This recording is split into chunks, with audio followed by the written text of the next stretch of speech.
On the surface, Naomi Harris has everything: success, respect, and a career built through years of unwavering determination.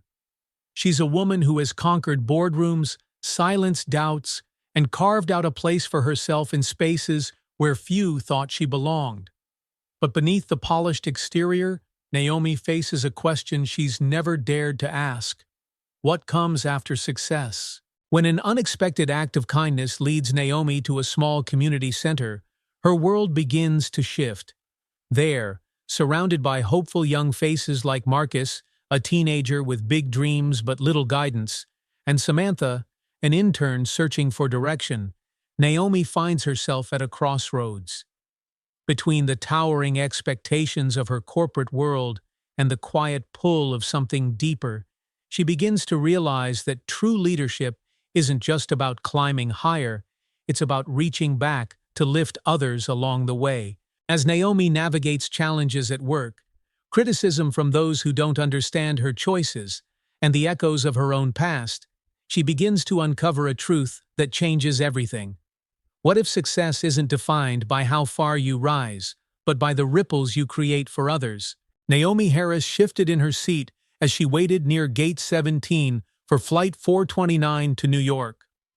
The airport was alive with movement, a blur of business travelers, families, and vacationers hustling in every direction. Naomi sat quietly by the window, her back straight and her hands resting on her sleek leather tote. Outside, the morning sun glinted off rows of airplanes, illuminating the tarmac like a silver sea. Dressed in a tailored navy blue pantsuit with subtle pinstripes, Naomi looked every bit the successful professional she was. A silk scarf with hints of soft gold draped around her neck, adding warmth to her otherwise formal look.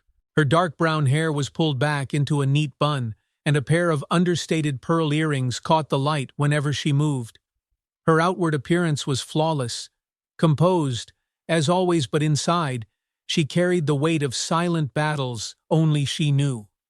Naomi had always prided herself on being prepared. As a senior consultant for one of the largest financial firms in the country, she had fought her way to the top of a world where she was often the only black woman in the room. It had not been easy, but Naomi had learned early on that the best way to counter prejudice was to remain calm, professional, and above all, excellent at her job. Excellence, after all, could not be ignored. Still, moments of judgment found their way in. They always did. A lingering glance here, an assumption there. Naomi had grown used to it, but used to did not mean it did not sting. She was proud of what she had built for herself: a career, a reputation, a life far removed from the small, crumbling house in Memphis where she had grown up with her grandmother. Naomi had spent years climbing out of those shadows, and now she sat in airports, boarding first-class cabins, as a reflection of what she had accomplished. Yet no matter how hard she worked, moments like these, small, sharp reminders of other people's doubts, seemed to follow her. The boarding call crackled over the intercom. Naomi rose gracefully, clutching her ticket. As she approached the line for first-class passengers, she felt the subtle shift of eyes. Some turned away quickly. Others lingered, curiosity tinged with quiet judgment. It was the same question she had felt 1,000 times. Who is she, and why does she belong here? "Enjoy your flight, Ms. Harris," the gate attendant said, though the words were clipped, routine. "Thank you," Naomi replied, her voice even and polite. She walked down the jet bridge, stepping into the cabin with its symphony of soft leather seats, muted gold finishes, and whispering comfort. This was first-class luxury. She found her seat 2A, a coveted window spot, and placed her carry-on in the overhead compartment. Settling into her seat, Naomi allowed herself a small exhale, as though shedding the stares she had felt just moments ago. The cabin was half full already. Naomi noticed a man seated diagonally across from her, a businessman with graying hair and an expensive watch that seemed to shout its worth. He glanced at Naomi as she arranged her scarf, his eyes narrowing briefly before flicking back to his phone. Naomi ignored him, opening the in-flight menu tucked neatly into her armrest. Shortly after she sat, a flight attendant approached. Claire Williams. Her name was pinned neatly to her uniform, was tall and efficient-looking, with blonde hair pulled back into a severe ponytail.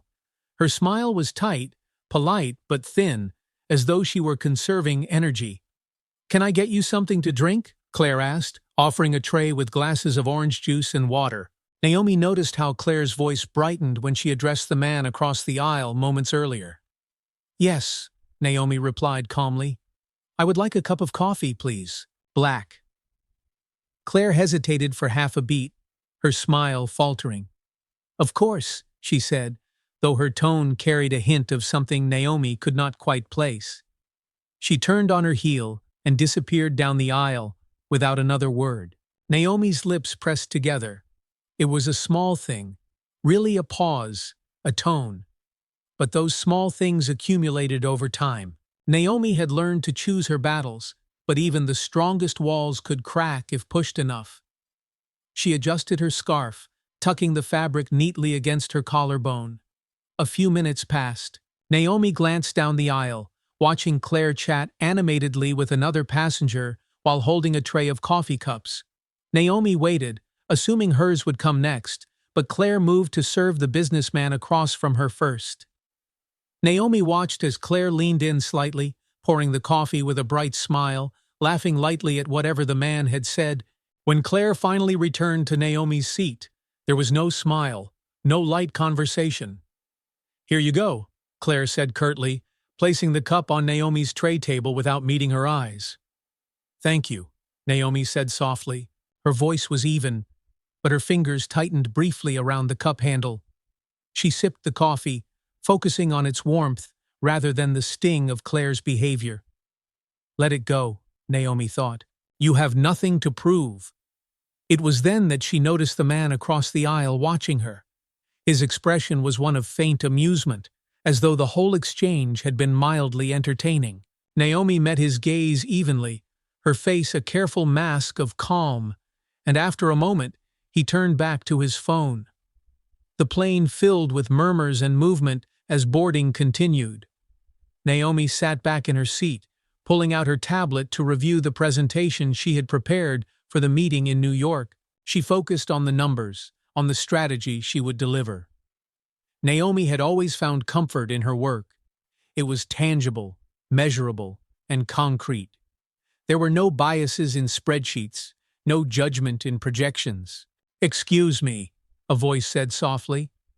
Naomi looked up to see another flight attendant, James Peters, according to his name tag, standing beside her row. He was younger, with soft brown eyes and a slightly nervous energy. "I noticed earlier that you did not get your coffee right away," James said, his voice low, as though trying not to disturb other passengers. "Is there anything else I can get you? Or would you like a refill?" Naomi blinked, surprised. His tone was genuine, and his expression held none of the aloofness she had encountered earlier. Naomi studied him for a moment before replying. "No, thank you," she said. "I appreciate you checking." James smiled faintly and nodded. "Of course, ma'am. Let me know if you change your mind." As he walked away, Naomi found herself exhaling a little more freely. It was a small thing, just kindness, but it mattered. James's quiet acknowledgement reminded her that not everyone held the same assumptions, that there were still people willing to notice when something was amiss. Naomi returned to her tablet, but her focus wavered as her mind replayed the morning's events. Why did one person's quiet kindness hold so much weight, she wondered. Perhaps because it countered so much of what Naomi had grown used to, the stares, the assumptions, the small slights she had learned to brush off, but never quite forget. She thought of her grandmother's words, "Quiet strength can shake the ground." Naomi had never understood those words as a child, but she did now. Strength did not always look like bold gestures or loud proclamations. Sometimes it was the choice to remain composed. Sometimes it was kindness given freely, without expectation. Naomi turned to look out the window as the plane began to taxi. The runway stretched into the distance, and beyond it, The world seemed to hum with possibility. For now, Naomi let herself rest. This was only the beginning of her journey, but somehow she felt that a shift had already begun, a ripple that would carry her farther than she had ever expected. She closed her eyes briefly, taking a deep breath as the plane began its ascent, piercing through the morning clouds into the boundless blue sky. The plane leveled off at cruising altitude, the cabin settling into a quiet hum. Naomi Harris leaned her head back against the plush headrest of her seat and let her eyes drift toward the window. Outside, the world stretched endlessly beneath a blanket of clouds. For a moment, it felt as though the flight had become its own bubble, suspended, silent, and untouchable. Her coffee sat untouched on the tray table, its steam long faded. Naomi had not forgotten Claire's earlier behavior, but she had, as always, chosen not to let it weigh her down. Still, there was no denying the sting of such moments, no matter how small they seemed. Quiet strength can shake the ground, she thought again. Those words had become a mantra in her life, a reminder that composure was not surrender. It was control. A familiar voice interrupted her thoughts. "Ma'am, I have your breakfast order ready," James, the young flight attendant, said softly. Naomi looked up, and there he stood again, holding a tray with two neatly plated options, scrambled eggs with sausage and fruit parfait with yogurt. His expression was polite but also warm, as though he were trying to smooth over something that was not entirely his fault. "Which would you prefer?" James asked. Naomi's gaze lingered on him for a moment longer than necessary.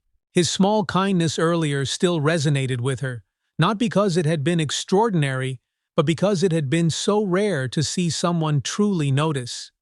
"I will take the fruit parfait, please," Naomi said, a faint smile touching her lips. James placed the tray gently on her table, careful not to disturb her tablet or coffee. "If you need anything else, do not hesitate to call," he said, before turning to tend to another passenger.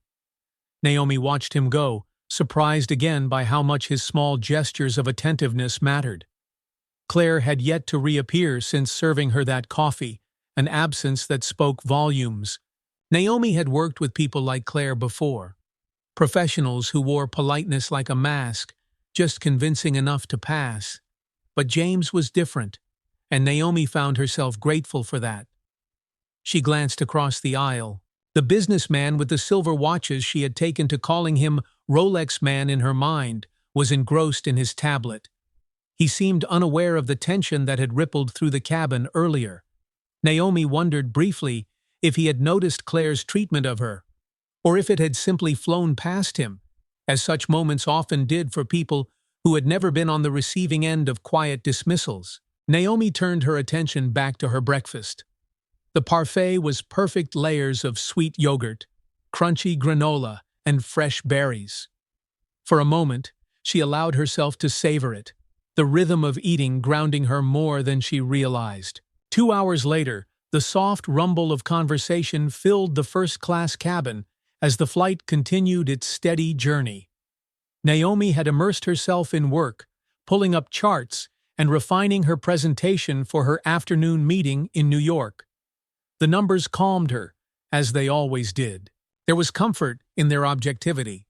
No assumptions, no biases, just data, clean and clear.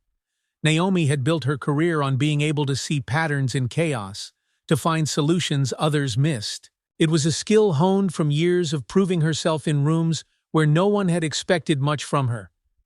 "Excuse me, miss." The voice startled her. Naomi looked up to see Rolex Man leaning slightly across the aisle. "Yes?" Naomi said, keeping her voice even. "Sorry to interrupt," he began, his tone pleasant, though Naomi caught a hint of something patronizing beneath it. "I could not help but notice your charts earlier. Are you in finance?"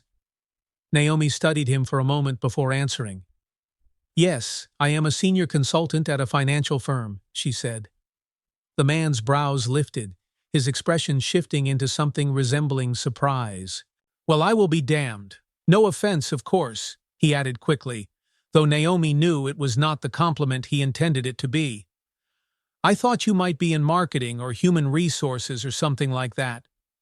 Naomi's smile was polite, her patience honed through years of such comments. Finance, she repeated, turning back to her work. Rolex man chuckled lightly, as though he had shared some private joke, before turning his attention back to his tablet. Naomi forced herself to exhale. This was not new. She had learned not to let such assumptions penetrate too deeply, but there were days when they still chipped away at the edges of her resolve. Minutes passed. Naomi was absorbed in her charts when James reappeared beside her seat, holding a small white cup on a tray. "Miss Harris?" he said quietly. Naomi looked up, surprised. "Yes? Would you like some fresh coffee? I thought yours might have gone cold." Naomi blinked, momentarily at a loss for words. James's expression was calm and unassuming, but his quiet gesture, his noticing, struck a chord deep within her. "Yes, thank you," she said finally, her voice softer than she intended. James replaced her old cup with the fresh one, the aroma of rich coffee filling the small space around her. Naomi watched him walk back toward the galley, her thoughts turning over the moment in her mind. Fresh coffee. It was such a small thing, really, but it mattered.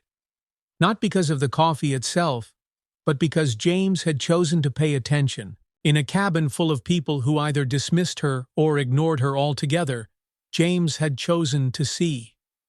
Naomi took a slow sip, the warmth spreading through her, grounding her in more ways than one. She thought back to her grandmother's house in Memphis, the tiny kitchen where her grandmother would always have a fresh pot of coffee brewing, no matter how little money they had. Her grandmother's words echoed in her mind. "Do not let them rattle you, Naomi. Quiet strength can shake the ground." Naomi had spent her entire life living by that principle. She had learned that strength was not always loud or brash. Sometimes, strength was kindness, offered simply, without expectation. When the plane finally began its descent into New York, Naomi felt a quiet shift within herself. She packed her tablet neatly into her tote bag, smoothing the edges of her scarf as she waited for the signal to unbuckle her seatbelt. As the wheels touched down, the businessman across the aisle stretched and stood, already pulling his carry-on from the overhead compartment. He glanced at Naomi again, offering a curt nod as though they shared some unspoken understanding. Naomi nodded back, her expression polite but unreadable. James appeared one final time as Naomi stood to leave. "Safe travels, Miss Harris," he said sincerely. Naomi paused, surprised again by his thoughtfulness. "Thank you, James. I appreciate everything." He smiled faintly, ducking his head before moving to assist another passenger.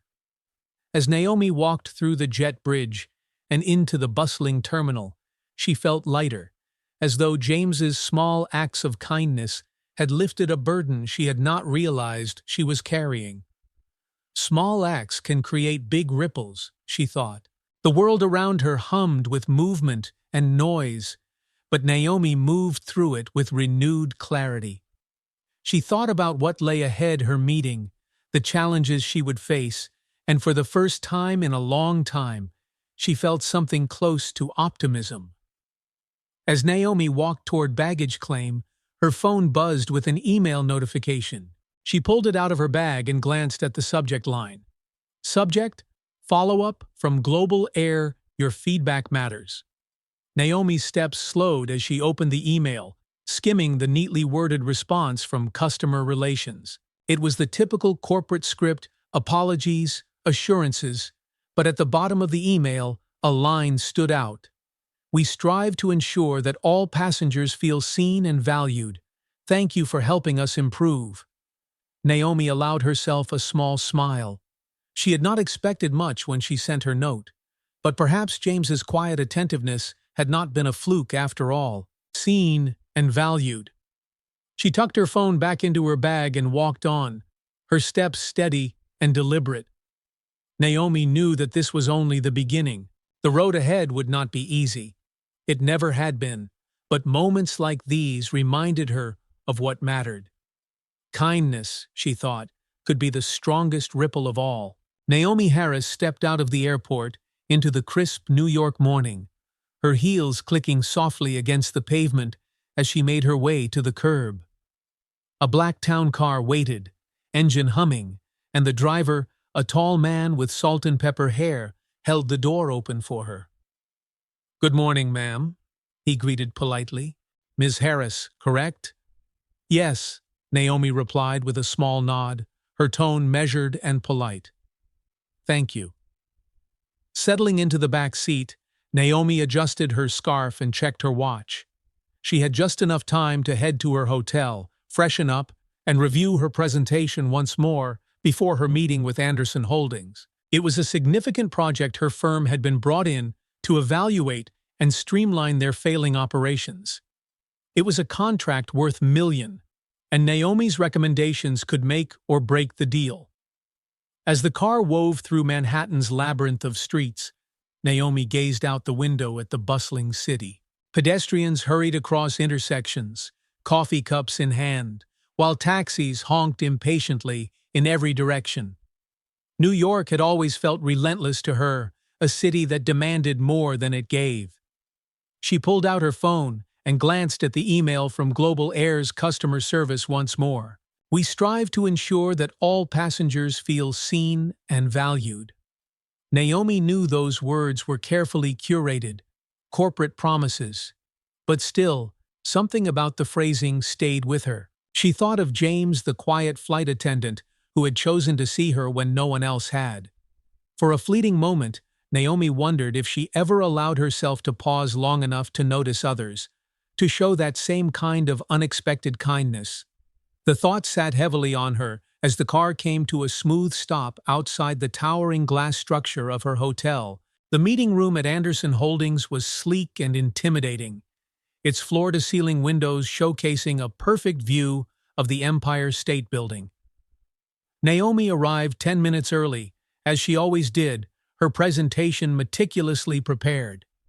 She greeted the receptionist with a calm smile before being ushered into the conference room. "Good morning, Ms. Harris," a voice called from across the room. Bill Anderson, the CEO, rose to greet her. He was a tall man in his late 50s, his hair perfectly combed and his suit sharp enough to cut glass. His handshake was firm, though there was something about it that seemed performative, as though he were sizing her up with every second. "Morning, Mr. Anderson," Naomi said with equal professionalism. As she took her seat, the other members of his executive team trickled in, 5 men and 2 women, all white, all dressed in varying shades of navy and gray. They sat down, and for a moment, Naomi felt the same subtle shift she had felt on the airplane. That quiet, unspoken question: who is she, and does she belong here? Bill opened the meeting with a brief statement about the company's struggles and goals. Naomi listened carefully, her fingers resting lightly on the edge of her tablet. When he finally nodded to her, signaling that she could begin, Naomi straightened her posture and began. "Thank you, Mr. Anderson, and good morning, everyone," she said evenly, her voice carrying just the right amount of authority. "I have analyzed the data you provided and identified several key inefficiencies in your operations. I believe these recommendations will address those issues while driving measurable growth over the next fiscal year." Naomi moved through her presentation with precision, her words calm and measured. She outlined each issue: redundant processes, gaps in communication, outdated systems, and presented clear, actionable solutions. The room remained silent, the executives scribbling notes or exchanging glances, but Naomi stayed focused. When she finished, she clicked the presentation off and looked up, her eyes sharp and attentive. "I welcome any questions or thoughts," she said simply. For a moment, there was silence. Naomi waited, poised and confident, but she could feel the hesitation hanging in the air. Finally, Bill leaned back in his chair, his expression unreadable. "Interesting analysis, Ms. Harris," he said, his voice slow, deliberate. "But I am not convinced. Your numbers are solid, but I am not sure they reflect the realities of this company. Your suggestions are ambitious, but can they actually work? The words were polite, but Naomi recognized them for what they were, doubt wrapped in a thin veneer of professionalism. She had seen this before, the skepticism that arose when someone like her presented something bold. It did not matter how hard she worked or how precise her research was. There were always some who believed her place at the table was temporary, as though she had yet to earn it. Naomi met Bill's gaze evenly. I assure you, Mr. Anderson, these recommendations are both realistic and achievable. I would be happy to walk through the data again to show you how each solution aligns with your company's goals. Bill waved a dismissive hand. No need for that. Let's table this for now and revisit it next week. We have other matters to discuss. Naomi's fingers tightened slightly around her tablet, but her expression did not waver. Of course, she said, her tone cool and professional. As the meeting continued, Naomi listened in silence, though she could feel the frustration bubbling just beneath her calm exterior. She had spent weeks preparing this presentation, weeks combing through spreadsheets, analyzing patterns, and crafting solutions tailored to Anderson Holdings' needs. And yet here she was, dismissed without so much as a real conversation. When the meeting finally ended, Bill offered her a perfunctory handshake and a tight smile. Thank you for coming in today, Ms. Harris, he said. We will be in touch. Naomi nodded, forcing a polite smile. Thank you for your time, Mr. Anderson. As she turned to leave, she heard two of the executives whispering to each other behind her. She did not catch the full exchange, but she heard enough, just fragments of words that chipped away at her resolve. Too bold.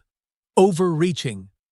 Naomi walked out of the conference room with her head held high, but inside, she felt the familiar ache of frustration. I did everything right, she thought. Why is it still not enough?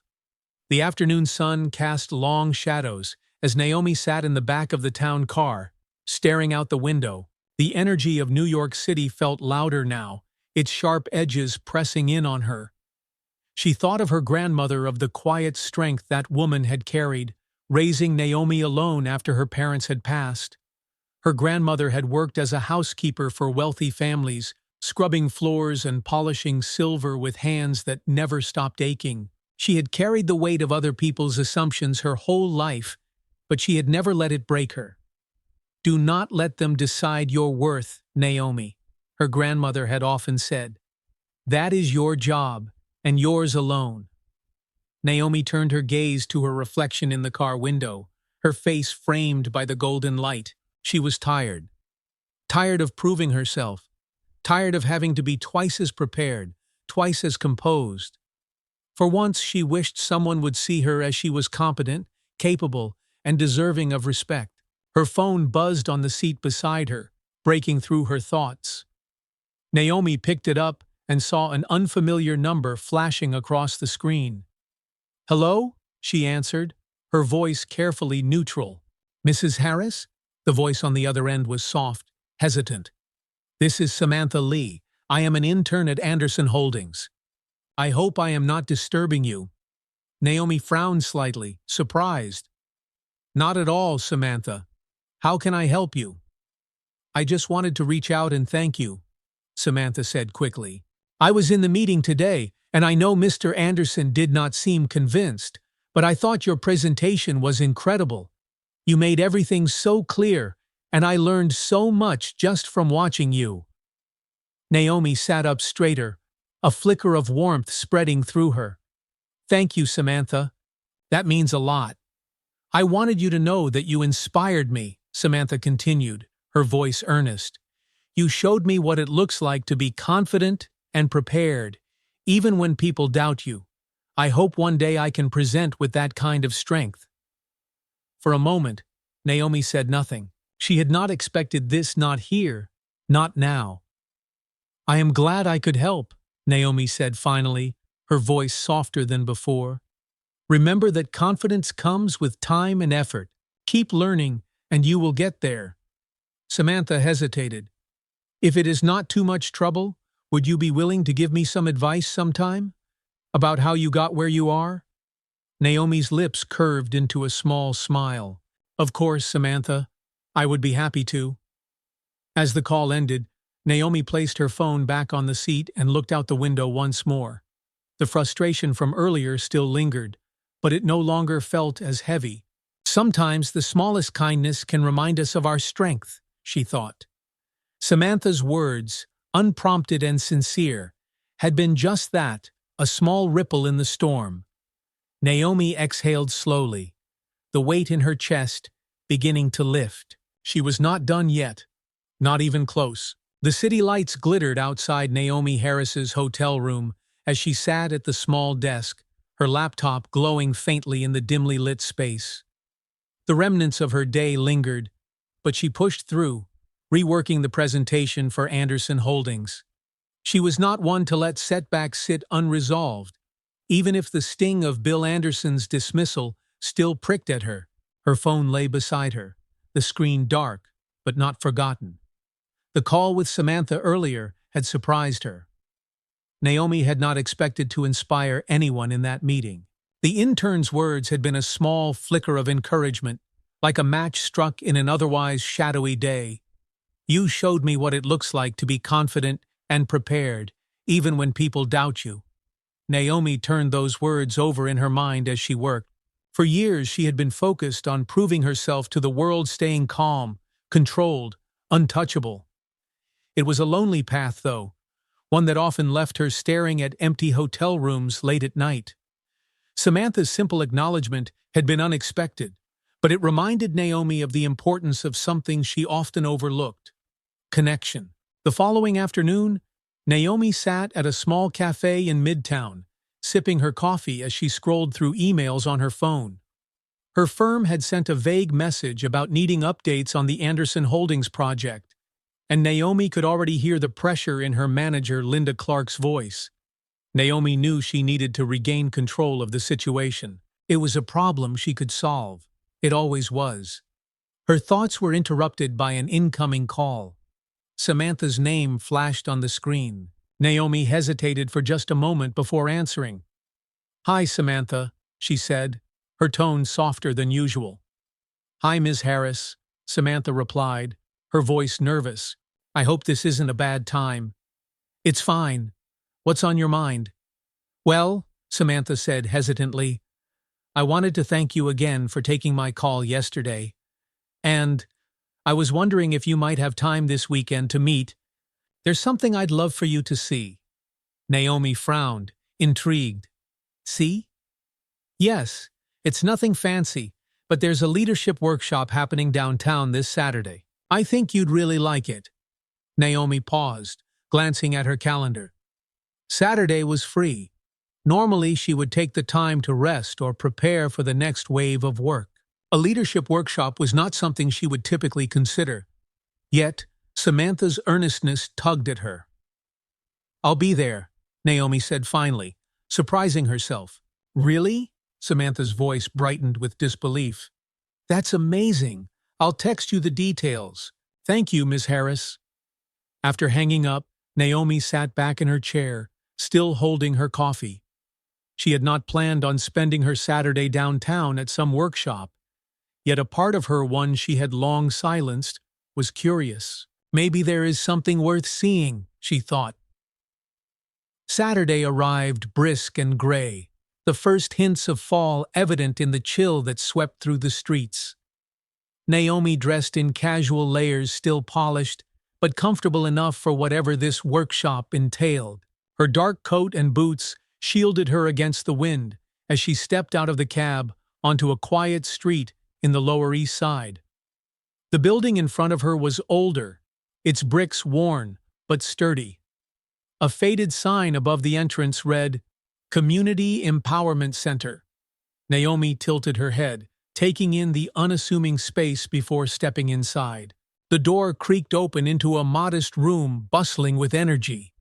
Folding chairs had been arranged in circles, and scattered groups of teenagers and adults sat deep in conversation.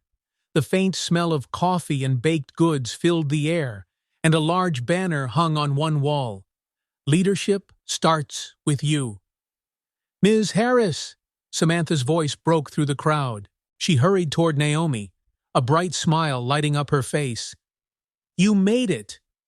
Naomi nodded, glancing around. This is more than I expected. Samantha beamed. I told you it wasn't fancy, but it's special. I volunteer here every Saturday. We work with teens from underprivileged communities, helping them develop leadership and communication skills. Naomi looked at the groups around her, the chatter a mix of excited voices and laughter. Young faces, eager but uncertain, glanced at her curiously. Something about the space struck her deeply. There was life here, an unpolished yet undeniable hope that contrasted sharply with the sterile boardrooms she was used to. Come with me, Samantha said, gesturing toward the front of the room. Naomi followed, weaving through the chairs until Samantha stopped in front of a broad-shouldered man standing near a whiteboard. This is Reverend Thomas, Samantha introduced. He runs the center. Reverend Thomas turned, his warm brown eyes crinkling as he smiled. He was tall, with a head of silver hair and a calm presence that seemed to steady the very air around him. Ms. Harris, he said, offering his hand. His voice was deep and measured, like water over smooth stones. Samantha has told me all about you. Thank you for coming. Naomi shook his hand, caught off guard by his genuine warmth.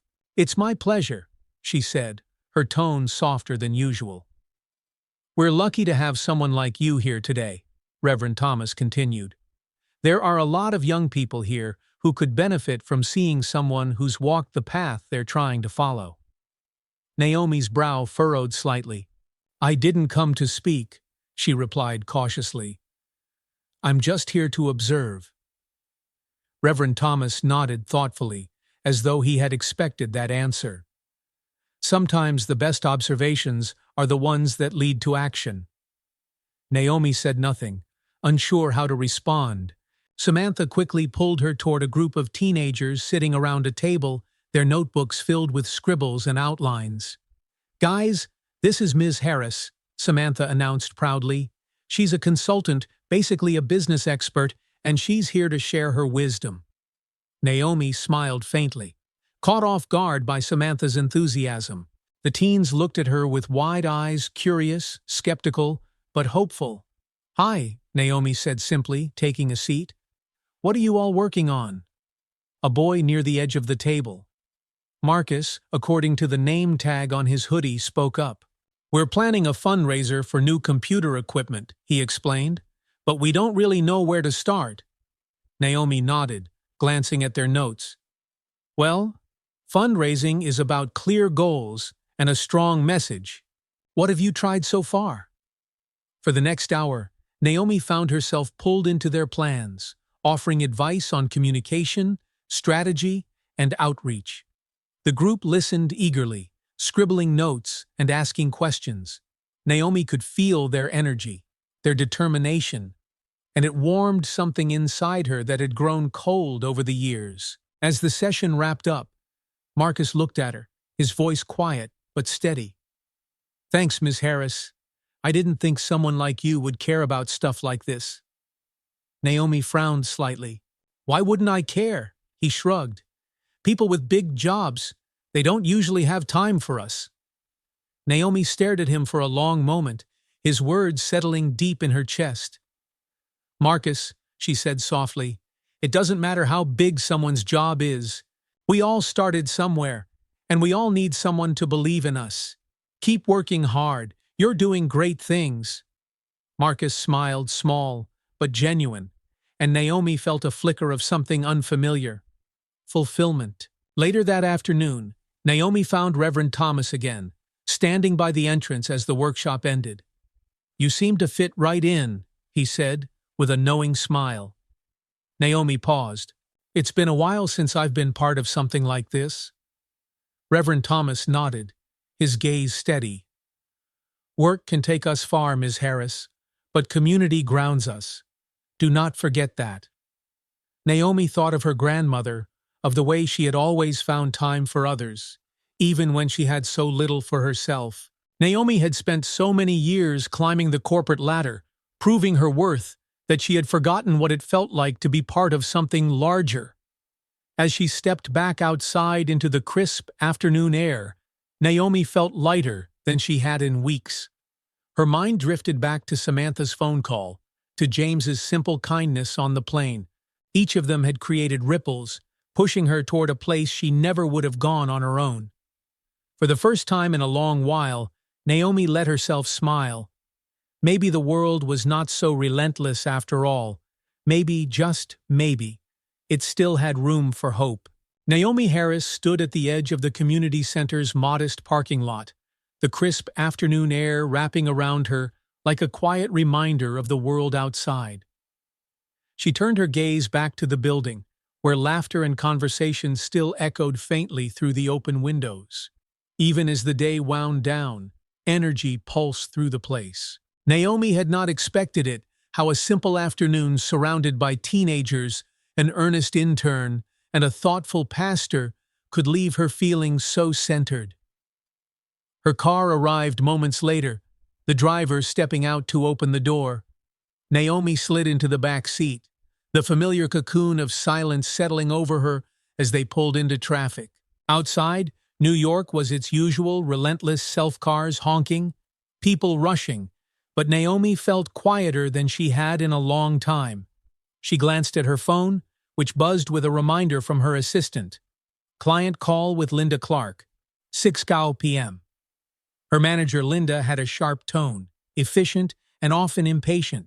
Naomi already knew how the conversation would go, an update on Anderson Holdings, followed by questions laced with subtle doubt.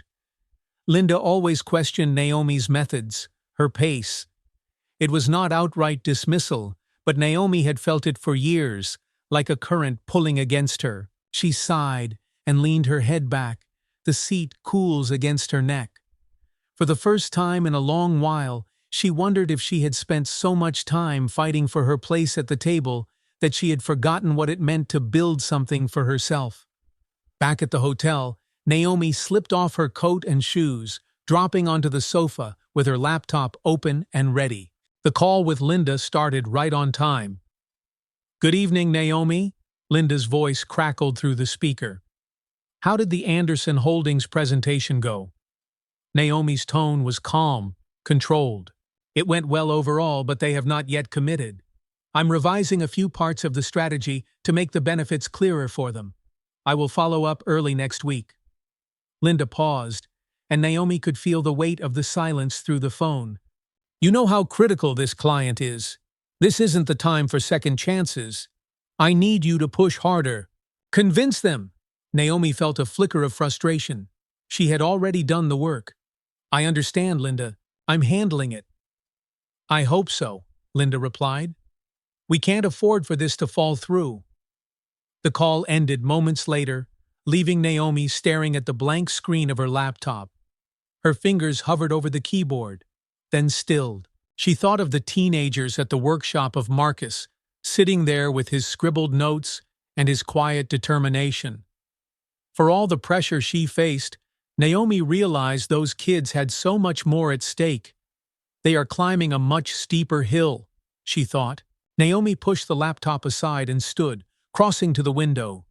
The skyline stretched out before her, brilliant and intimidating. She thought about Reverend Thomas's words. "Work can take us far, but community grounds us." She had spent her entire career keeping her focus upward, scaling ladder after ladder. But what about everything below the people, the connections, the roots? Her phone buzzed again. This time it was a text from Samantha. "Hi, Miss Harris. Thank you so much for today. The kids were still talking about your advice after you left. You really inspired them." Naomi read the message twice, a small smile tugging at the corner of her mouth. The next morning, Naomi woke early, her mind still turning over thoughts from the day before. She spent the morning combing through her notes for Anderson Holdings, carefully revising sections she thought would resonate more strongly. The doubt from her last meeting lingered, but Naomi pushed it aside. By mid-morning, she found herself staring at her laptop, distracted. Samantha's invitation had left a mark deeper than Naomi cared to admit. The workshop had reminded her of something she had long forgotten: the value of guiding others. On impulse, Naomi pulled out her phone and scrolled through her contacts, pausing when she found Marcus Evans, the teenager who had been so hesitant to ask for advice. Samantha had given her his email as part of the center's mentorship program, suggesting Naomi connect if she had time. She hesitated for only a moment before typing. "Hi Marcus, this is Naomi Harris. I enjoyed hearing about your fundraiser plans yesterday. If you would like help refining your strategy, I would be happy to schedule a time to review it with you. Let me know what works for you." Naomi hovered her finger over send, her professional instincts warning her that this was not her usual lane. She worked with billion-dollar clients, not high school students. But still, she pressed send. Almost immediately, a response appeared. "Ms. Harris, I can't believe you remembered. I would really appreciate your help. Thank you so much. I'm free this evening or any time tomorrow." Naomi smiled faintly. Sometimes small steps create the biggest ripples. Later that afternoon, Naomi joined Marcus on a video call. His bedroom wall, visible in the background, was bare except for a small corkboard covered in handwritten notes and drawings. Naomi noticed that his bookshelves were lined with textbooks and binders, many of them frayed at the edges. "Thank you for doing this, Ms. Harris," Marcus said, his voice steady but nervous. "Of course," Naomi replied. "Show me what you have so far." For the next hour, Naomi guided Marcus through his ideas, refining his fundraiser pitch, setting clear goals, and building a plan for outreach. Marcus listened carefully, his expression growing more confident with every suggestion. "Your ideas are great," Naomi told him at the end. "You just needed a bit of structure. I think your community will respond well if you show them exactly why their support matters." Marcus grinned, his earlier nervousness replaced by genuine excitement. "You make this stuff sound easy. I didn't think anyone like you would help someone like me." Naomi's brow furrowed slightly. "What do you mean by that?" Marcus shrugged. "You're successful. I thought people like you only focused on big companies and big jobs." Naomi paused, her chest tightening. "Marcus," she said carefully, "I want you to remember something. Everyone starts somewhere. I used to be the kid sitting at the back of the classroom, too afraid to raise my hand. And now I'm here. You're doing more than I was at your age. You're going to get there wherever you want to go." Marcus nodded, his eyes bright with possibility. "Thanks, Ms. Harris. That means a lot." As the call ended, Naomi sat back in her chair, her gaze drifting toward the window. Outside, the city was beginning to quiet as evening settled in. Something inside her shifted again, a weight she had carried unknowingly for years. The next day, Naomi received an unexpected email from Anderson Holdings. It was a brief note from Bill Anderson's assistant. "Mr. Anderson would like to revisit your recommendations this Wednesday. He has some follow-up questions and would like to discuss further." Naomi felt a flicker of triumph. She had expected a delay or outright rejection, but here was her second chance. As she prepared for the follow-up meeting, Naomi realized something had changed in her approach. She was no longer just proving herself to Bill Anderson or Linda Clark. She was proving something to herself. She wanted to stand firm, not just for her own success, but for the quiet ripples she now saw reaching farther than she had imagined. Her mind drifted back to Marcus, to Samantha, to the energy she had felt at the workshop. These were people who were watching her, learning from her, whether she realized it or not. Naomi knew she could not control every judgment or assumption thrown her way, but she could choose how to respond. When Wednesday arrived, Naomi walked into Anderson Holdings with her head high and her focus sharp. As she shook Bill Anderson's hand, she smiled faintly and said, "Thank you for the second opportunity. I believe this discussion will be worthwhile." This time, there was no hesitation in her voice. The offices of Anderson Holdings were a symphony of polished glass and muted tones, a place where confidence seemed to linger in the air, alongside the hum of conversation. Naomi Harris moved through the lobby with quiet determination, her heels tapping sharply against the marble floor. She was no stranger to rooms like these, places where power was worn like an invisible crown. Today, though, felt different. As she rode the elevator to the 35th floor, Naomi reflected on what had brought her here. The previous week had been filled with moments that reminded her of who she was and what truly mattered. Her time at the community center, her call with Marcus, and even Samantha's quiet gratitude had given Naomi a sense of purpose she had not felt in years. This meeting isn't just about a contract, she thought as the elevator doors opened. It's about standing firm for myself and for those who look up to me. When Naomi entered the conference room, Bill Anderson was already there, flanked by two executives she recognized from the first meeting. Bill's gaze flickered toward her, his expression unreadable, before he gestured to the seat across the table. "Ms. Harris," Bill said, his tone formal but measured, "thank you for coming back." Naomi nodded politely as she took her seat, carefully setting her leather portfolio on the table. "Thank you for the opportunity to revisit this discussion." Bill leaned back in his chair, clasping his hands together. "I had time to review your recommendations, and I must admit I see merit in your ideas. But I have questions. What makes you so sure these strategies will succeed where others have failed?" Naomi met his gaze evenly. "The difference is in the details," she replied, opening her portfolio. "I don't rely on one-size-fits-all solutions. I analyze the people, the processes, and the culture of each organization. That's how I know where the change needs to begin." She spoke with quiet authority, laying out her updated strategy piece by piece.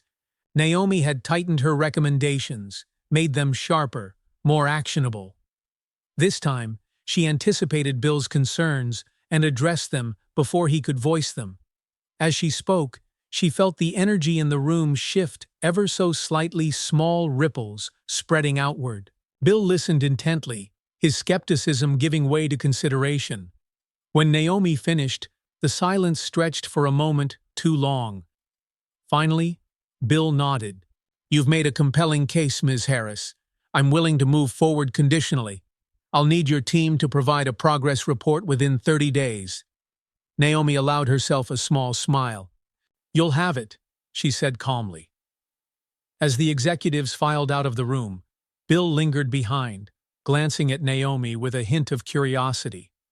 "You don't back down easily, do you?" "No," Naomi replied, meeting his gaze. "I don't." He chuckled softly, shaking his head. "Good. That's rare." With that, he left the room, leaving Naomi standing alone by the window, the city sprawling endlessly beneath her. She felt it then, that quiet surge of triumph, not because she had convinced Bill Anderson, but because she had done so on her own terms. She had stayed steady, unshaken. That evening, Naomi's phone buzzed as she sat in her hotel room, sipping a cup of tea. It was a message from Samantha.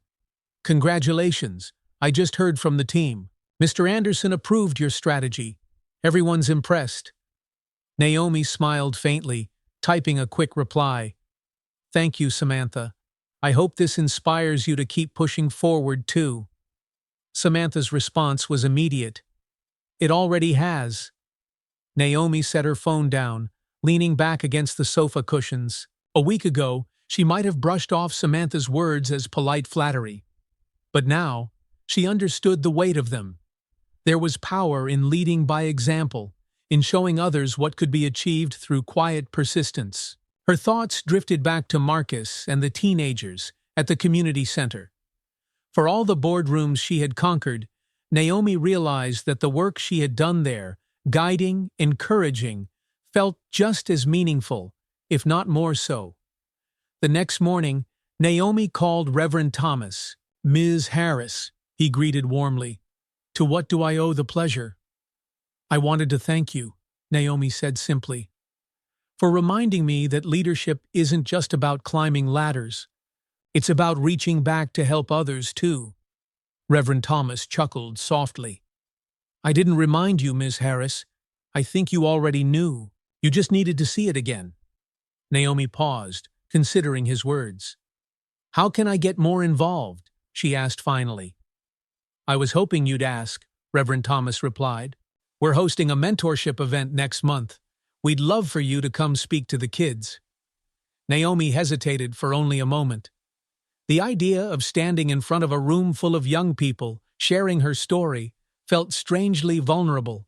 Yet, it also felt right. I'll be there, she said.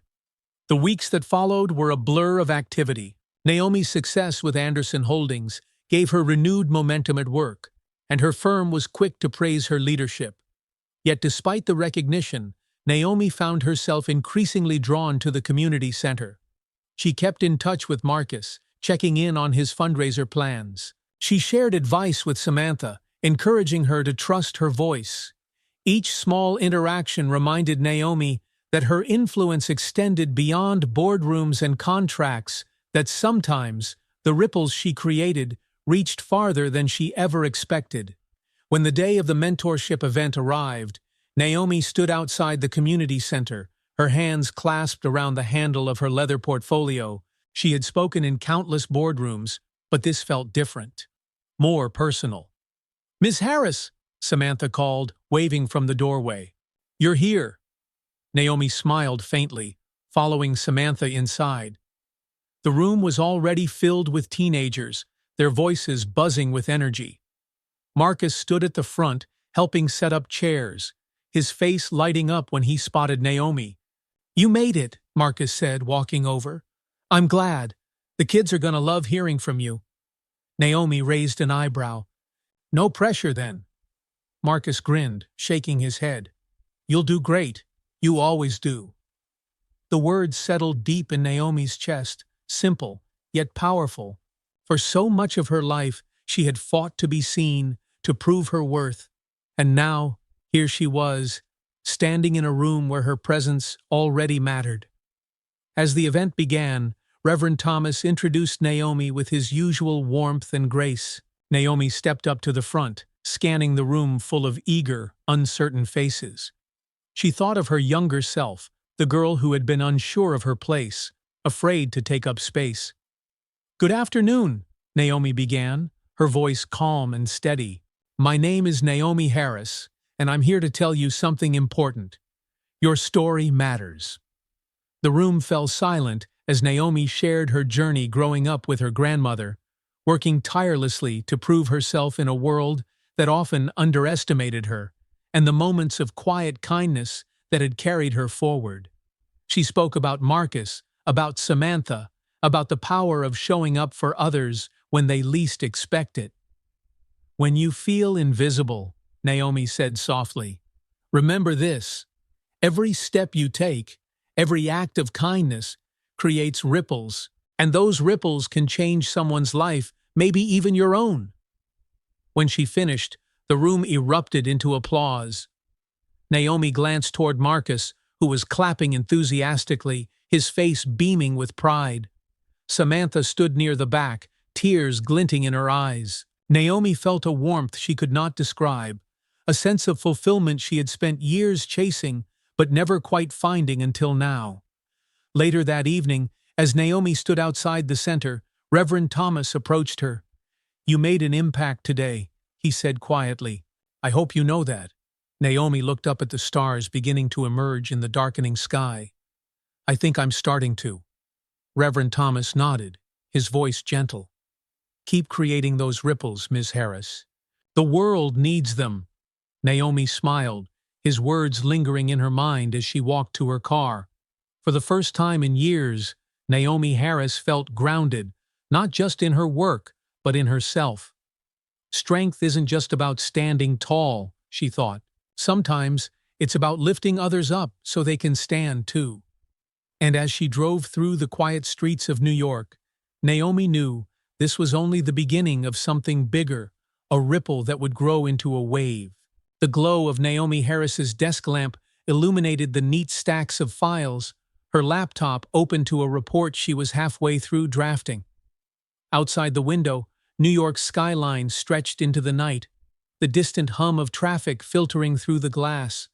Naomi had been back from the mentorship event for several days now, but her mind lingered on the voices, the faces, and the energy of that room. Every spare moment since then, her thoughts returned to Marcus and Samantha, the teenagers at the center who were so determined to reach higher, even when the world offered them little in the way of support.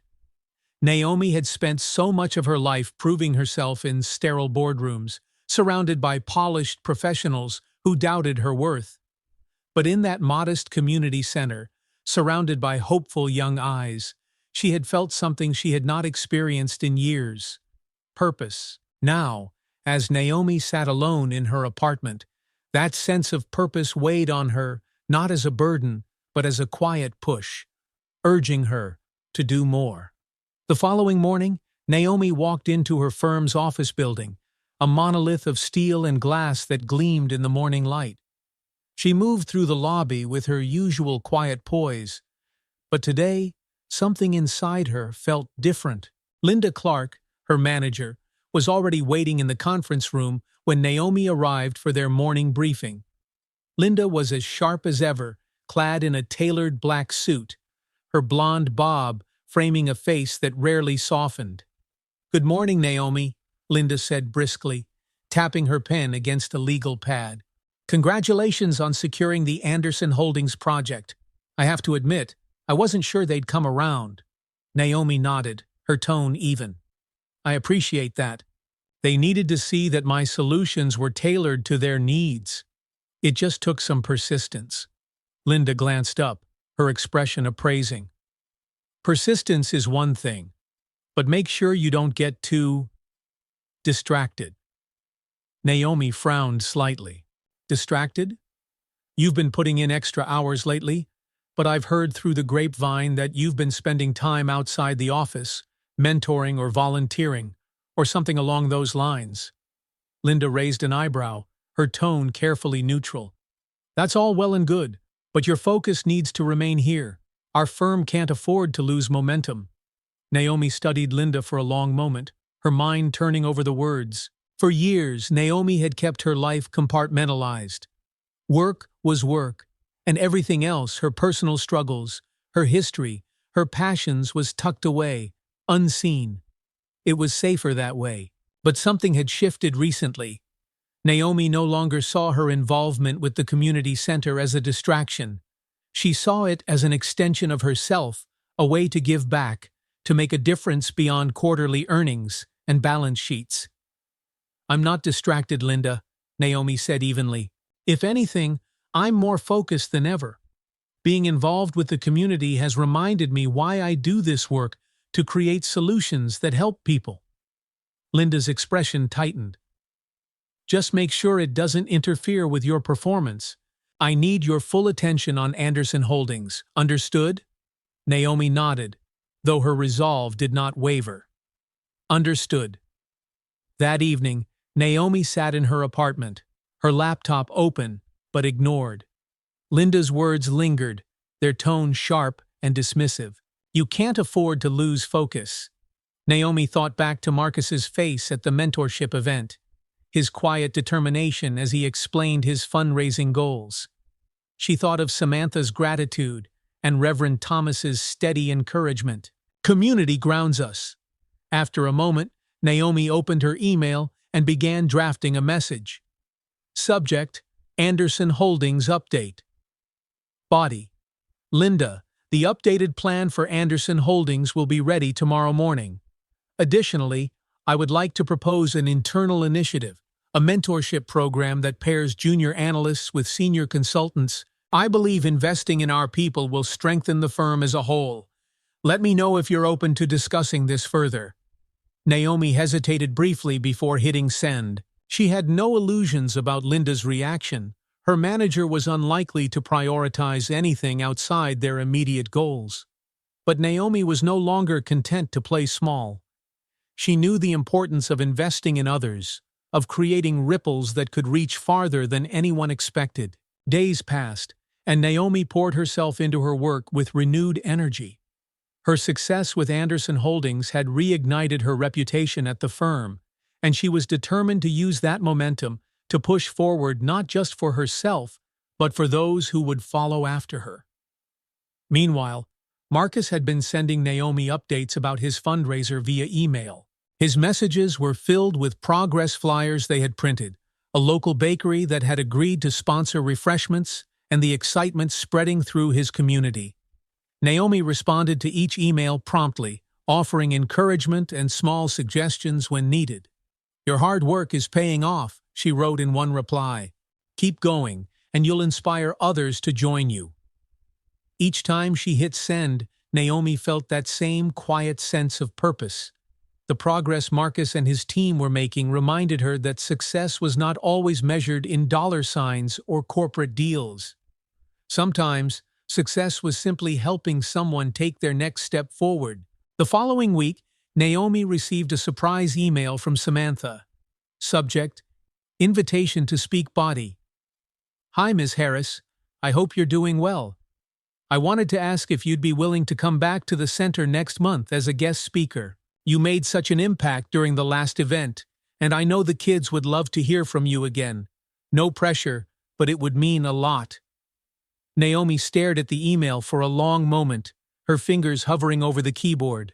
Public speaking had never been her favorite activity, especially in settings that felt deeply personal. But she thought of Marcus, of the room full of eager young faces that had listened so intently to her story. Finally, Naomi began typing. "Samantha, I would be honored to come speak again. Let's set a date." The weeks leading up to her return to the community center were filled with preparation. Naomi continued to balance her workload at the firm with her growing involvement at the center. She knew Linda disapproved her manager's clipped tone during meetings made that clear. But Naomi stayed firm. One evening, as Naomi reviewed her notes for the upcoming event, her phone buzzed with an email notification. It was from Marcus. "Ms. Harris, we reached our fundraising goal. We're getting the new computers next month. Thank you for believing in me. I couldn't have done this without your advice." Naomi's heart swelled as she read the message. She could picture Marcus's proud face as he typed those words, his confidence no longer buried under doubt. Naomi leaned back in her chair, a small smile on her lips. She had spent so many years fighting to be seen, to be respected, and now, by simply choosing to show up, to help others find their own path, she had created something that felt bigger than herself. The day of the event arrived, and Naomi found herself standing at the front of the same room where she had spoken weeks earlier.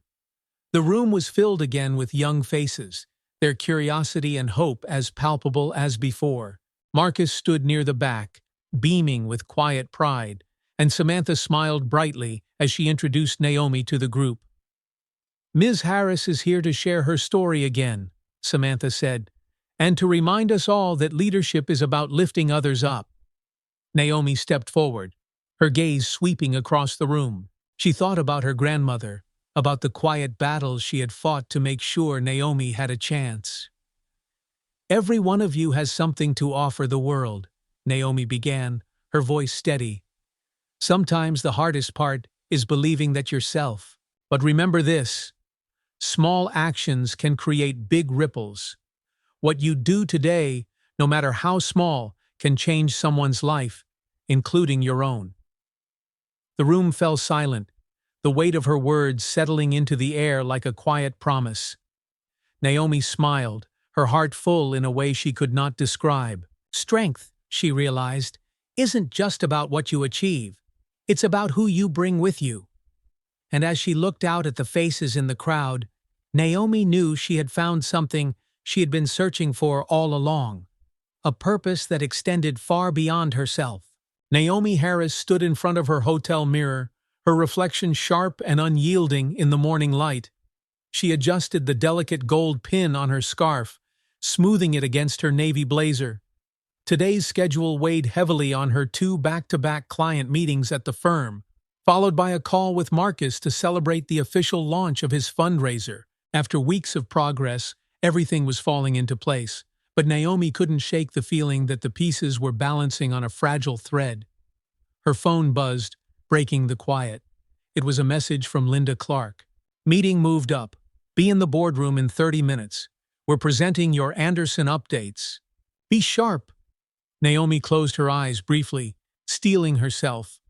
Linda's terse messages always carried an edge of doubt, as though Naomi's success required constant justification. Yet Naomi had delivered.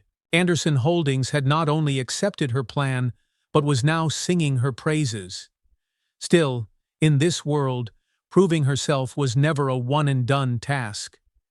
She exhaled slowly, grabbed her leather portfolio, and left the room with her heels clicking sharply against the marble floor of the hotel lobby. The boardroom buzzed with quiet conversations as Naomi entered. The partners and senior analysts were already seated around the long mahogany table, their laptops open, screens glowing. Linda sat at the head, sharp-eyed and imposing as ever, her sleek black suit as precise as the expression she wore. Naomi took her usual seat near the middle, her shoulders squared and posture perfect. "Good morning," Linda began, glancing at her watch. "Let's jump right in. Naomi, since you led the Anderson project, you'll present your update and results first." Naomi nodded, rising with calm precision. She connected her laptop to the room's projector and began. Her voice was measured, her delivery flawless as she laid out the progress Anderson Holdings had made since implementing her strategy. Charts and graphs illustrated the steady improvements, reductions in operational inefficiencies, measurable growth in profits, and improved team performance. "The next phase will focus on sustainability," Naomi concluded, clicking to the final slide. "By maintaining these changes and fine-tuning processes, Anderson Holdings can achieve long-term success." For a moment, the room was quiet. Naomi turned to Linda, her expression neutral but steady. Linda's lips pursed slightly, as though searching for a flaw, but Naomi could see the reluctant approval in her eyes. "Well done," Linda said finally, her tone cool. "This is the level of results we expect. Keep it up, Naomi." A flicker of triumph sparked in Naomi's chest, though she kept her expression carefully composed. She returned to her seat, feeling the weight of every set of eyes in the room.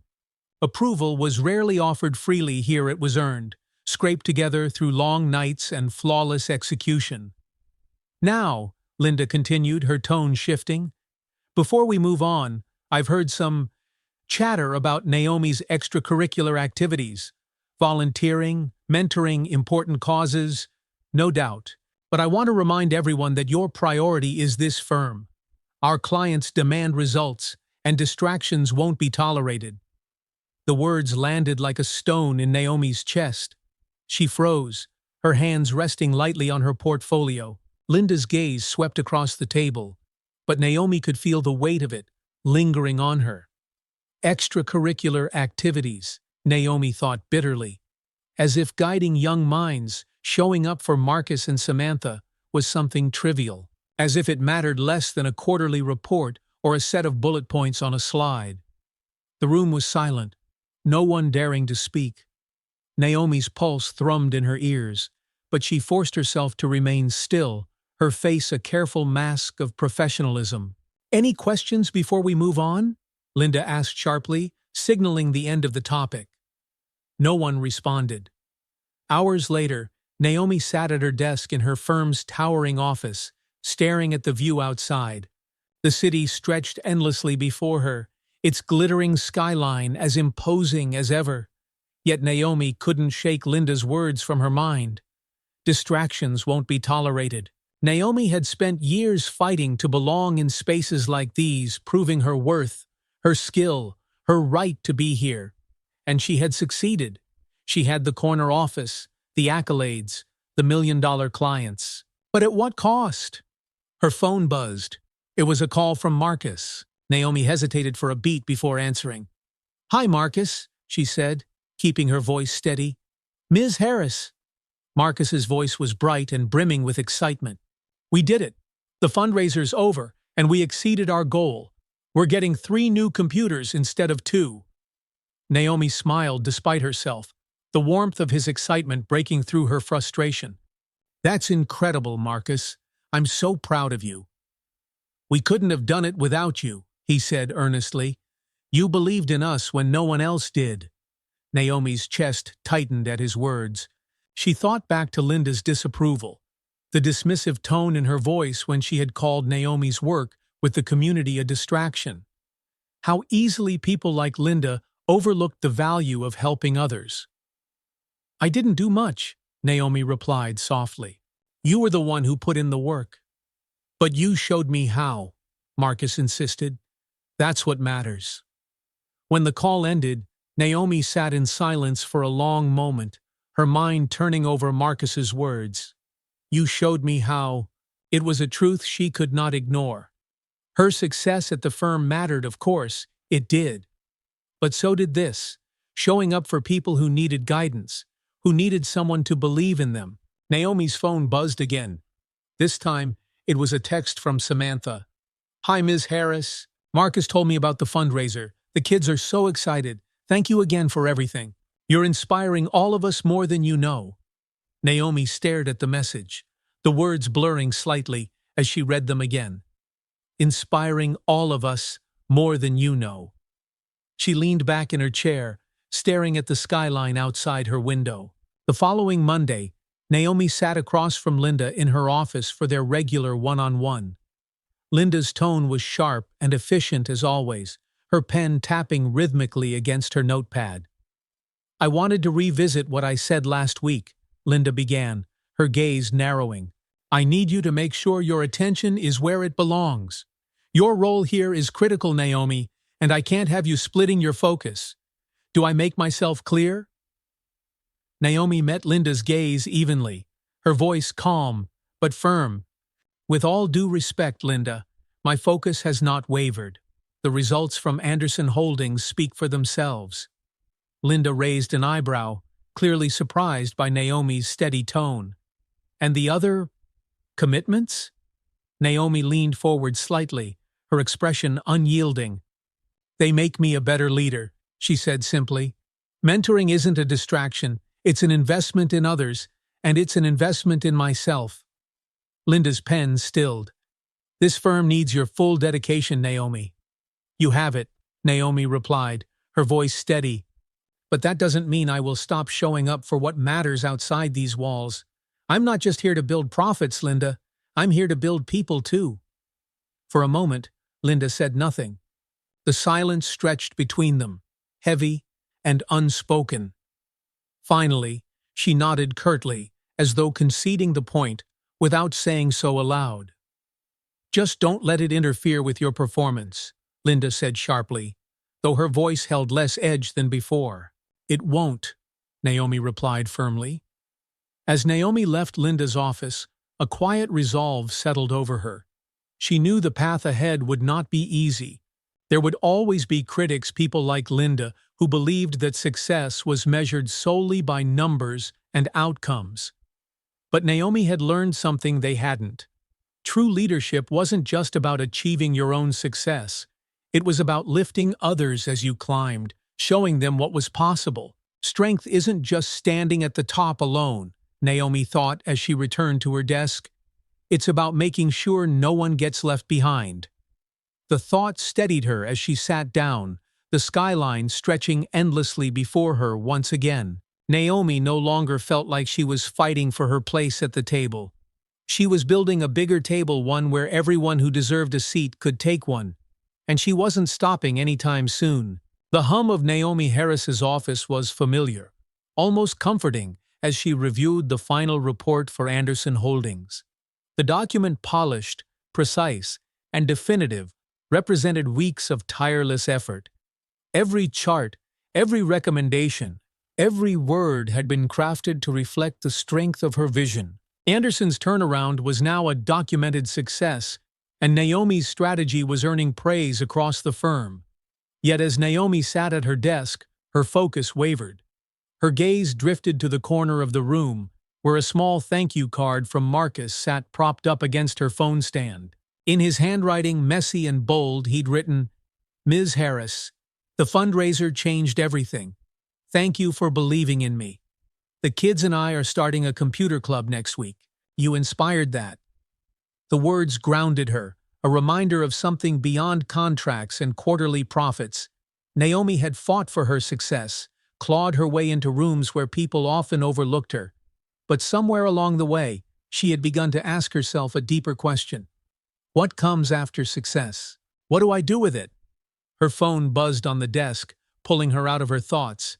It was an email from Linda Clark. Subject: Upcoming panel opportunity. Body: Naomi Anderson.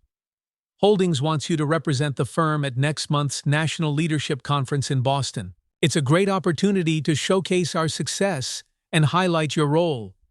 Confirm by end of day. Naomi leaned back in her chair, surprise flickering through her. A panel at a leadership conference was no small thing. It was a chance to stand on a national stage, to speak as an authority. It was the kind of recognition that young Naomi had dreamed about in those early days of her career, when the uphill climb seemed endless. But even as she read the email, another thought surfaced. The community center's mentorship program was hosting their annual youth showcase next month, and Naomi had already promised Samantha and Marcus she would attend. The dates overlapped. Naomi sighed, pinching the bridge of her nose. Two opportunities, one corporate and grand, the other modest but meaningful. It was an impossible choice, or at least it felt that way. That evening, Naomi sat in her apartment, staring at the glow of the city outside her window. Her phone rested on the coffee table beside her, Marcus's thank you card still on her mind. Suddenly, the phone buzzed with an incoming call. Samantha's name flashed on the screen. Naomi answered quickly. "Hi, Samantha," Naomi said warmly. "How's everything going?" "Hi, Miss Harris." Samantha's voice was bright, though tinged with nerves. "We're finalizing the youth showcase plans, and Marcus wanted me to ask if you're still able to come. The kids have been working so hard they're really excited to show you what they've accomplished." Naomi's chest tightened slightly, her resolve faltering. I'm not sure yet, Samantha. I might have a conflict." There was a pause on the other end. "Oh," Samantha said quietly, trying to keep her voice steady. "I understand. It's just, you really made an impact. The kids look up to you so much." Naomi swallowed hard. "I'll let you know soon," she said softly. "I promise." After hanging up, Naomi sat in the silence of her apartment, staring at the skyline. She could almost hear her grandmother's voice in her mind. "You don't have to choose between doing well and doing good, Naomi. You can do both." The next morning, Naomi sat across from Linda in the firm's glass-walled conference room. Sunlight streamed through the windows, spilling golden light across the polished table. "I've been thinking about the leadership conference," Naomi began, her voice steady. "It's a great opportunity, and I appreciate the recognition." Linda nodded curtly, her expression unreadable. "Good. It's important for the firm to showcase our best people." Naomi hesitated briefly, choosing her words carefully. "However, I have a prior commitment that same week. I promised to attend a youth mentorship showcase I've been involved with, and I can't break that promise." Linda's brow furrowed slightly. "Naomi, this is a leadership conference. It's national visibility for you and the firm. Missing it to attend a community event isn't a good look." Naomi's gaze didn't waver. "I disagree. Leadership is about more than just visibility. It's about showing up for people who need you, people who are looking to you for guidance. That's the kind of leader I want to be." Linda studied her for a long moment, her pen tapping softly against the table. "You're serious about this," she said finally, though there was no mistaking the edge in her voice. "I am," Naomi replied firmly. Linda exhaled sharply, shaking her head. "Fine. But make sure Anderson Holdings stays happy. If this showcase or mentorship thing interferes with our work, I'll hold you accountable." Naomi nodded. "Understood." As Naomi left the conference room, Her heart felt lighter than it had in weeks. It wasn't an easy decision, but it was the right one. For so long, she had defined success through the eyes of others, bosses, clients, colleagues. Now she was learning to define it for herself. The day of the youth showcase arrived with clear skies and a buzz of excitement. Naomi stepped into the community center, where the energy was infectious. The large room had been transformed, handmade banners hung from the walls, and rows of chairs were filled with families and friends. At the front, tables displayed projects the kids had worked on, art, science experiments, and posters about the computer fundraiser Marcus had led. "Ms. Harris," Samantha called, rushing over with a smile. "You made it." "Of course I did," Naomi replied warmly, hugging her. "Marcus is over there," Samantha said, pointing toward a corner of the room where Marcus stood beside a table with 3 brand-new laptops. The pride on his face was unmistakable. Naomi approached, her heart swelling. "Marcus, this is amazing." Marcus grinned, his eyes bright. "We did it, Ms. Harris. The fundraiser worked, and now we're starting a computer club next week. Kids are already signing up." "You should be proud," Naomi said, her voice soft. "You led this. You created something that matters." Marcus nodded, his smile faltering slightly. "You know, I almost gave up when we started. I didn't think anyone would take me seriously. But then you came along, and you showed me how to believe in myself." Naomi's throat tightened at his words. "You did the hard work, Marcus. All I did was remind you of what you were capable of." Marcus looked up at her, his voice quiet. "Someday, I want to be like you." Naomi smiled, her chest full. "Someday, you're going to be better than me." Later that afternoon, Reverend Thomas approached Naomi as the event began to wind down. "You've made quite an impact here," he said, his voice steady and warm. Naomi glanced around the room. Kids laughed and played near their projects, parents chatted, and Marcus sat proudly at the computer table, showing his friends how to use the new laptops. "It's not just me," Naomi replied. "This is all of them." Reverend Thomas smiled faintly. "Perhaps, but they needed someone to show them what was possible. You did that, Naomi." Naomi turned to look at him, her voice softer. "I spent so much time thinking success meant climbing higher and higher, but it's not just about that, is it?" "No," Reverend Thomas said. "Success means looking back and bringing others with you. That's how you change the world, one person at a time." Naomi nodded, the weight of his words settling over her like a quiet truth. That evening, as Naomi sat in her apartment, she thought back to the day Marcus's pride, Samantha's excitement, the warmth of the community center. She glanced at her phone, where an email from Linda sat unread. For once, she didn't feel rushed to respond.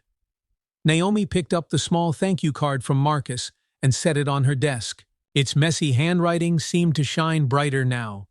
She smiled, realizing that for the first time in her life, she wasn't just building success for herself. She was building a legacy, one that would ripple outward, touching lives she hadn't even met yet. And she knew this was only the beginning. The following morning, sunlight spilled into Naomi Harris's apartment, catching the edge of her desk where Marcus's thank you card still stood. Naomi paused as she poured her coffee, allowing herself a moment to take in the sight. There was something grounding about it, a reminder that her work extended far beyond boardrooms and emails, reaching places she had never expected. Her phone buzzed on the kitchen counter, pulling her from her thoughts. It was a notification from Linda Clark. Subject: Anderson Holdings Panel Recognition Body. "Naomi, your report received rave reviews from Anderson's executive team. Congratulations! They've specifically requested you lead the next phase of strategy implementation." Naomi let out a quiet breath, a small smile curving her lips. Recognition like this had once been the pinnacle for her, a sign that all the hours, all the sacrifices had been worth it. And in many ways, it still mattered. But as she closed the email, Naomi found herself thinking not of boardrooms or contracts, but of the community center the way Marcus had beamed with pride. The sound of Samantha's voice when she said Naomi had inspired her. Leadership isn't just about results, she thought. It's about impact. A week later, Naomi stepped into the large, buzzing conference hall where Anderson Holdings was hosting their annual summit. It was a polished, high-profile event filled with industry leaders, executives, and analysts, people who moved markets with decisions made behind closed doors. Naomi adjusted the silk scarf at her neck, glancing toward the stage where her name had been displayed on a towering screen. Naomi Harris, lead strategist, Anderson Holdings Partnership. She had been invited to speak at the panel alongside Bill Anderson himself, a moment of recognition that might have once consumed her with nervous anticipation. But as Naomi walked toward her seat on the stage, her focus was clear. She had something to say not just about strategy or profit margins, but about leadership, resilience, and what it meant to bring others along with you. As the room quieted, Bill introduced her with a nod of respect. Naomi has been instrumental in the success of our recent operations overhaul. Her vision and leadership brought measurable results to our company. I'll let her take it from here. Naomi rose from her chair, stepping to the podium. The sea of faces before her was still, waiting. This was her moment, but Naomi knew it was not just for herself. It was for the young people like Marcus, for professionals like Samantha, for anyone who had ever questioned whether they belonged. "Thank you," Naomi began, her voice calm and steady. "I'm honored to share the success of this project, but I want to take a step back and talk about what success really means, not just for companies like Anderson Holdings, but for all of us as leaders." The audience remained silent, focused. Naomi let the pause linger before continuing. "For years, I believed success was measured by how high you could climb by the titles, the deals, the accolades. And for a long time, that definition served me well. But as I've grown in my career, I've realized something deeper. True leadership isn't just about reaching the top. It's about reaching back to help others rise with you." Her words echoed through the hall. Naomi could see the shifts in posture, the heads tilting slightly as the weight of her message began to settle. "I was reminded of this truth not in a boardroom, but in a small community center, surrounded by teenagers working hard for a chance to succeed. They taught me something I'd forgotten, that small actions, small investments of time and belief, can create ripples that spread farther than we ever imagine." Naomi paused, picturing Marcus's face, Samantha's smile, and the thank you card that still sat on her desk. Every one of us in this room has the power to create those ripples. Whether you're leading a team, mentoring a young professional, or showing up for someone who feels invisible, the impact we make doesn't end with us. It grows, it spreads, and it changes lives, not just their lives, but ours as well. Naomi's voice carried across the room, steady and purposeful. She had spent so many years feeling as though she had to prove herself, fighting for a seat at the table. Now, as she looked out at the crowd of polished executives, she no longer felt like she was fighting. She was offering them something more valuable, a different way to lead. As leaders, she concluded, we have a responsibility to build more than just success. We must build connection, opportunity, and legacy. That's how we create real change, by choosing to lift others as we climb. The room erupted in applause as Naomi stepped back from the podium, her heart steady and full. Bill Anderson stood to shake her hand as she returned to her seat, his expression carrying a newfound respect. "Well said, Naomi," he murmured quietly, leaning in. "You're not just leading teams, you're shaping people." "That's rare." Naomi nodded, her smile faint but genuine. "Thank you. It's what matters most." That evening, as Naomi walked back to her hotel through the cool, quiet streets of Boston, her phone buzzed with a message. It was a photo from Samantha, taken at the community center. The image showed Marcus sitting at one of the new computers, surrounded by a group of kids as he demonstrated something on the screen. His grin was wide, his confidence unmistakable. Beneath the photo, Samantha had written, "Marcus is leading the computer club now. He says he wants to teach the younger kids everything he's learned. You did that, Ms. Harris." Naomi stopped walking, the glow of the screen lighting up her face as she smiled. She thought of the journey that had brought her here, the long hours, the quiet battles, the moments of doubt. She had spent so much of her life striving for success, not realizing that her greatest achievement would come from helping others find their own. Her grandmother's words echoed softly in her mind. "The ripples you create today will shape the currents of tomorrow." Naomi slipped her phone back into her coat pocket, standing for a moment beneath the city's lights. The world felt bigger now, more connected. She had not just built success, she had built something lasting, something that would grow long after she was gone. Weeks later, Naomi returned to New York and found herself back at the community center for another workshop. The room was buzzing with energy as kids shuffled between tables, showing off their projects. Marcus spotted Naomi from across the room and waved her over, his face lighting up. "Ms. Harris, I'm glad you're here," he said, leading her to the computer table. "Look at this. These kids learned how to code a game last week. I'm teaching them step by step." Naomi smiled, her chest swelling with pride. "That's incredible, Marcus. They're lucky to have you." Marcus shrugged, though his grin was unstoppable. "I'm just passing on what you taught me." Naomi reached out, giving his shoulder a gentle squeeze. "Keep going, Marcus. You're going to change lives just like this." As Naomi stepped back, she looked around the room at the kids laughing, at the parents watching proudly, at the volunteers who were quietly shaping futures. The community center was alive with possibility, and Naomi realized something profound. This was where change began, in rooms like this, with moments like these. The ripples were already spreading, and as Naomi stood there, surrounded by the next generation of leaders, she knew her work was far from over. The boardrooms would always be there, but so would this be, lifting others, creating space, and reminding people of what was possible. The ripples you create today will shape the currents of tomorrow.